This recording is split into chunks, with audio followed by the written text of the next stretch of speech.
Hello बच्चों, let's read this question. So this question says a particle execute SHM along a straight line 4 centimeter long. When the displacement is 1 centimeter, its velocity and acceleration are numerically equal. The time period of the SHM. SHM का बच्चों आपको क्या बताना है? यहाँ पर time period बताना है. तो चलिए इस क्वेश्चन को स्टार्ट करते हैं. So we can write down the key concept of this question. यहाँ पर आपको टाइम पीरियड बेसिकली कैलकुलेट करके बताना है. ठीक है, एसएचएम का. ठीक है, एसएचएम लिख लीजिए बच्चों इस क्वेश्चन का की कॉन्सेप्ट पे. फिर ठीक है, एसएचएम में देखिए velocity A particle execute SHM along a straight line 4 centimetre long. ठीक है, 4 सेंटीमीटर लॉन्ग आपकी कोई स्ट्रेट लाइन है, इसमें आपका पार्टिकल क्या कर रहा है? एसएचएम क्या कर रहा है? एग्जीक्यूट कर रहा है. ठीक है, ये आपको गिवन कर रखा है, 4 सेंटीमीटर लॉन्ग लाइन है. ठीक है, तो बेसिकली आप इसका एम्पलीट्यूड बता सकते हैं. फिर एम्पलीट्यूड देखिए क्या होगा, इक्विलिब्रियम पोजीशन से आइदर दोनों सेट की डिस्टेंस. ठीक है, ये एम्पलीट्यूड कहलाती है. तो एम्पलीट्यूड इसका 2 सेंटीमीटर के इक्वल हो जाना चाहिए. फिर कितना? 2 सेंटीमीटर. ठीक है, और क्या बोला गया?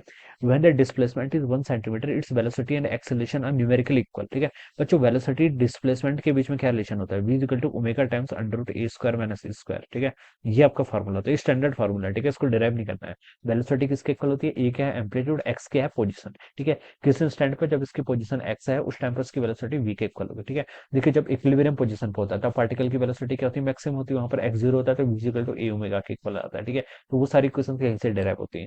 अब हमें बता रखा है कि न्यूमेरिकली इक्वल क्या बोल रखा है? It's velocity and acceleration are numerically equal. ठीक है, वेलोसिटी इतनी है, एक्सेलरेशन किसके इक्वल होता है? एक्सेलरेशन होता है minus omega square x. Minus sign इसलिए बता रहे हैं क्योंकि एसएचएम है, एसएचएम में एक रिस्टोरिंग फोर्स लगता है, उसके करस्पॉन्डिंग आता है. ठीक है, न्यूमेरिकल इक्वल यानी कि दोनों का मैग्नीट्यूड इक्वल है, तो omega times under root A square minus x square, ये किसके इक्वल होगा? आपका ओमेगा स्क्वायर एक्स के इक्वल हो जाएगा. ये वैल्यू बता रखा है. ओमेगा से बच्चे यहाँ पर एक ओमेगा कैंसिल, तो ओमेगा देखिए बच्चे यहाँ से कितना हो जाएगा आपका? अंडर रूट ऑफ ए का स्क्वायर माइनस ऑफ एक्स का स्क्वायर डिवाइडेड बाय कितना? एक्स हो जाएगा. ठीक है, अब टाइम पीरियड पहले आप ओमेगा कैलकुलेट कर लीजिए. देखिए ओमेगा कितना हो जाएगा? अंडर रूट ए का स्क्वायर. ए क्या है? एम्पलीट्यूड. एम्पलीट्यूड आपका 2 सेंटीमीटर के इक्वल है. 2 का स्क्वायर करेंगे 4 माइनस एक्स का डिस्प्लेसमेंट जो कि 1 सेंटीमीटर, तो 1 आ जाएगा. डिवाइड में आपका 1 आ जाएगा. तो ओमेगा आपका देखिए अंडर रूट 3 के इक्वल आ गया. ओमेगा अंडर रूट 3 के इक्वल आ गया तो ओमेगा को आप लिख सकते हैं 2 पाई बाय टी के इक्वल, और ये टर्म आपके रूट 3 के इक्वल हो जाएगी.